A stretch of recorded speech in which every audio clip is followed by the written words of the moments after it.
อันโฮมโฮมก่อนสิเอาเดี๋ยวเขาไปเก็บ อันนี้มันป่าน้ำคลองนี่นะเพิ่นที่เป็นอนุสรณ์อนุรักษ์ไว้นี่แหละ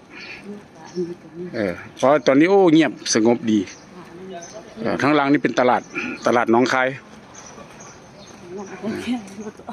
อันนี้ก็เป็นนักท่องเที่ยวที่มากางกันห่มกันแดดให้แขกกันโฮมไหมล่ะ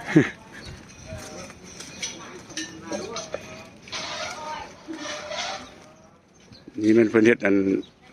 ให้ฮู้ว่าเป็นแดนหนองคาย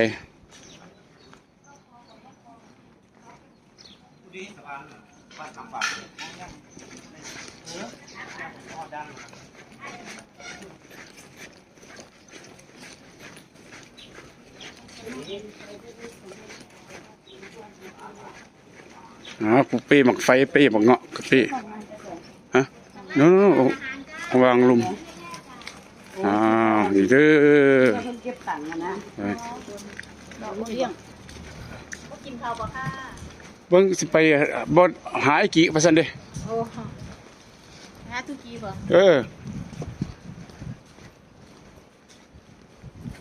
นี่ละมาถ่ายรูปเลยนี่เดี๋ยวนี้มีหลายบนถ่ายรูปชมวิว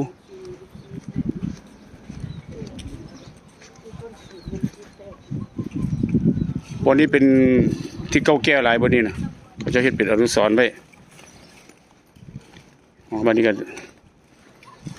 เอาไว้คลิปหน้าเนาะต่อไป